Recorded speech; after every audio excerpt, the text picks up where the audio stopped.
Asia దేశాలైన Thailand, కంబోడియాల మధ్య ఘర్షణలు యుద్ధం అంచుకు చేరుకున్నాయి.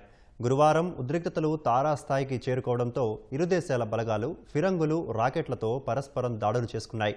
ఘర్షణలకు సరిహద్దు వివాదాలే కారణమని చెబుతున్నా ఆ సరిహద్దుల్లోని హిందూ దేవాలయాల కోసం ఇరు దేశాలు ఎన్నో ఏళ్లుగా కొట్టుకుంటున్నాయి.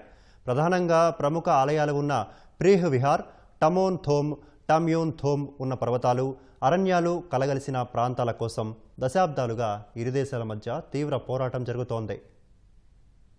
థాయిలాండ్, కంబోడియా మధ్య సరిహద్దు ఘర్షణలు తీవ్ర స్థాయికి చేరుకున్నాయి. ప్రధానంగా ఈ సరిహద్దుల్లో ఉన్న 3 హిందూ దేవాలయాల కోసం ఇరు దేశాలు దశాబ్దాలుగా గొడవ పడుతున్నాయి. ముఖ్యంగా ప్రముఖ ఆలయాలు ఉన్న ప్రీహ్ విహార్, టమోన్ థోమ్, టమ్యూన్ థోమ్ ఉన్న పర్వతాలు, అరణ్యాలు కలగలిసిన ప్రాంతాల కోసం ఈ పోరాటం జరుగుతోంది. ఈ ఆలయాల్లో శివలింగం, సంస్కృత లిపిలో శాసనాలు, హిందూ దేవతల చిత్రాలు ఉన్నాయి. థాయిలాండ్, కంబోడియా మధ్య 508 మైళ్ల సరిహద్దు ఉంది.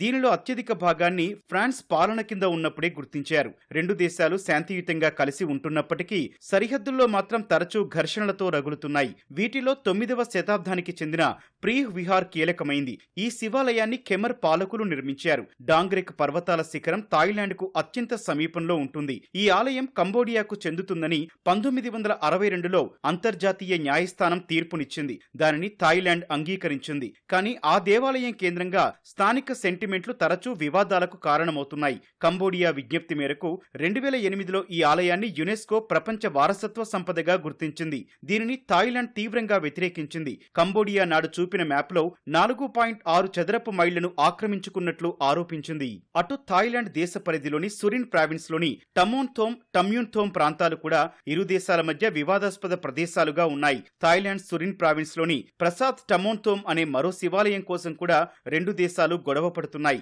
చారిత్రక ఆధారాల ప్రకారం ఈ శివాలయం తమకే చెందుతుందని కంబోడియా వాదిస్తోంది. అందుకు థాయిలాండ్ అంగీకరించట్లేదు. శిథిలావస్థకు చేరిన ఈ ఆలయాలు రెండు దేశాల మధ్య వివాదంతో మరోసారి తెరపైకొచ్చాయి.